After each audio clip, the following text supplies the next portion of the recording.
ನಮಸ್ಕಾರ. ವಿಕೆ ಡಿಜಿಟಲ್ ನ್ಯೂಸ್ಗೆ ಸ್ವಾಗತ.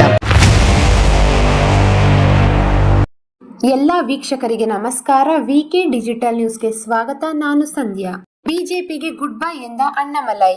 ಮಾಜಿ ಐಪಿಎಸ್ ಅಧಿಕಾರಿ ಕೆ ಅಣ್ಣಾಮಲೈ ಬಿಜೆಪಿಗೆ ಗುಡ್ ಬೈ ಹೇಳಿದ್ದಾರೆ.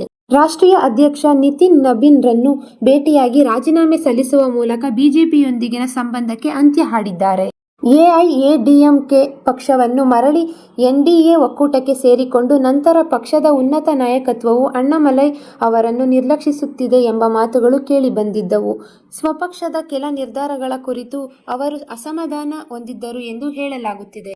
ಹಿಂದೆ ಅಣ್ಣಾಮಲೈ ಅವರು ತಮಿಳುನಾಡು ವಿಧಾನಸಭಾ ಚುನಾವಣೆಯ ಉಸ್ತುವಾರಿ ಸ್ಥಾನ ಹಾಗೂ ತಮಿಳುನಾಡು ರಾಜ್ಯ ಬಿಜೆಪಿ ಅಧ್ಯಕ್ಷ ಸ್ಥಾನಗಳಿಗೂ ರಾಜೀನಾಮೆ ನೀಡಿದ್ದನ್ನು ಇಲ್ಲಿ ಸ್ಮರಿಸಬಹುದು.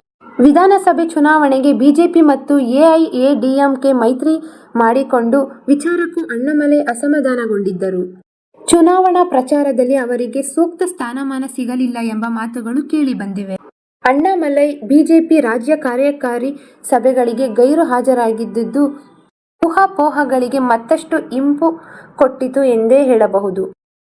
ಒಟ್ಟಾರೆ ಅಣ್ಣಾಮಲೈ ಅವರು ಬಿಜೆಪಿಯಿಂದ ಹೊರಬಂದು ತಮಿಳುನಾಡಿನಲ್ಲಿ ಸ್ವತಂತ್ರವಾಗಿ ಜನಶಕ್ತಿ ಆಂದೋಲನ ಎಂಬ ಧ್ಯೇಯದ ಹೆಸರಿನಲ್ಲಿ ನೂತನ ಜನಪರ ಚಳವಳಿಯನ್ನು ಅಥವಾ ಸಂಘಟನೆಯನ್ನು ಆರಂಭಿಸಲು ನಿರ್ಧರಿಸಿದ್ದಾರೆ ಎನ್ನಲಾಗುತ್ತಿದೆ. ಅಣ್ಣಾಮಲೈ ಇನ್ನೂ ಅಧಿಕೃತವಾಗಿ ಯಾವುದೇ ಪ್ರತಿಕ್ರಿಯೆ ನೀಡಿಲ್ಲ ಹಾಗೂ ಈ ಕುರಿತು ಯಾವುದೇ ಪ್ರಸ್ತಾಪ ಮಾಡಿಲ್ಲ ಎಂದೇ ಹೇಳಬಹುದು. ಕೇಂದ್ರ ಸರ್ಕಾರದ ತ್ರಿಭಾಷಾ ನೀತಿಗೆ ಅಣ್ಣಾಮಲೈ ಅವರು ಬಹಿರಂಗವಾಗಿ ವಿರೋಧ ವ್ಯಕ್ತಪಡಿಸಿದ್ದರು ಎಂಬುದನ್ನು ಇಲ್ಲಿ ಗಮನಿಸಬಹುದು.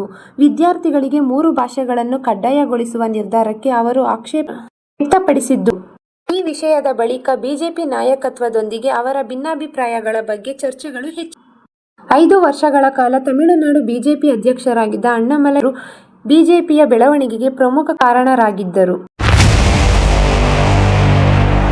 ಇದು ಈವರೆಗಿನ ಸುದ್ದಿಗಳು. ಮತ್ತಷ್ಟು ಸುದ್ದಿಗಳಿಗಾಗಿ ನೋಡ್ತಾ ಇರಿ ವಿಕೆ ಡಿಜಿಟಲ್ ನ್ಯೂಸ್.